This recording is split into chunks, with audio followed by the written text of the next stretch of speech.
ಪ್ರಧಾನಮಂತ್ರಿ ನರೇಂದ್ರ ಮೋದಿಯವರು ಮಂಗಳೂರು ನ್ಯೂ ಮಂಗಳೂರು ಪ್ರಾಧಿಕಾರ ಮತ್ತು MRPಯನ್ನು 5 ಕಾಮಗಾರಿಗಳಿಗೆ ಶಿಲಾನ್ಯಾಸ ಮತ್ತು ಉದ್ಘಾಟನೆಗೋಸ್ಕರ ಬರ್ತಾ ಇದ್ದಾರೆ. ಸುಮಾರು 3,500 ಕೋಟಿ ರೂಪಾಯಿಗಳ ಯೋಜನೆಯನ್ನು ಕೇಂದ್ರ ಸರ್ಕಾರ ಮಂಗಳೂರಿಗೆ ಕೊಟ್ಟಿದೆ ಈ ಯೋಜನೆಗಳಿಗೋಸ್ಕರ.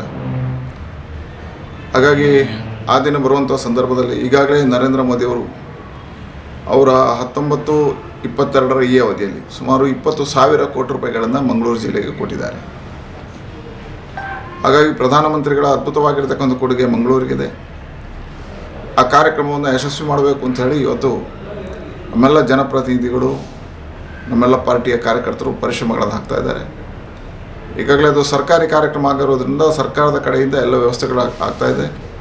ಪೆಂಡಾಲ್ಗಳನ್ನು ಹಾಕುವಂಥ ಕೆಲಸ ಆಗಿದೆ. ಸುಮಾರು 50,000 ಜನಕ್ಕಿಂತ ಹೆಚ್ಚು ಕೂತ್ಕೊಳ್ಳುವಂಥ ಪೆಂಡಾಲ್, ಊಟದ ವ್ಯವಸ್ಥೆ, ಸುಮಾರು 1.5 ಲಕ್ಷ ಜನ ಬರುವ ನಿರೀಕ್ಷೆಯಲ್ಲಿದೆ. ಪಾರ್ಕಿಂಗ್ ವ್ಯವಸ್ಥೆ, ಇದಕ್ಕೆ ಬೇಕಾಗಿದ್ದ ಪೂರ್ಣ ತಯಾರಿಯನ್ನು ಮಾಡ್ಕೊಂಡಿದ್ದಾರೆ ಅಧಿಕಾರಿಗಳು. ಇದಕ್ಕೆ ಪೂರ್ಣ ಸಹಕಾರವನ್ನು ನಾವು ಕೊಡ್ತಾ ಇದ್ದೇವೆ. ಜಿಲ್ಲಾಡಳಿತ ಎಲ್ಲ ಕಾರ್ಯಕ್ರಮಗಳನ್ನು ನೋಡ್ತಾ ಇದೆ. ಸುಮಾರು ಮಧ್ಯಾಹ್ನ 3 ಗಂಟೆಗೆ ಬರುವ ನರೇಂದ್ರ ಮೋದಿಯವರು 5 ಗಂಟೆವರೆಗೆ ಮಂಗಳೂರಲ್ಲಿರ್ತಾರೆ. ಸಾರ್ವಜನಿಕರನ್ನು ಉದ್ದೇಶಿಸಿ ಮಾತಾಡ್ತಾರೆ. ಮಂಗಳೂರಿಗೆ ಇನ್ನಷ್ಟು ಕೊಡುಗೆಗಳ ಘೋಷಣೆಯನ್ನು ಮಾಡ್ತಾರೆ.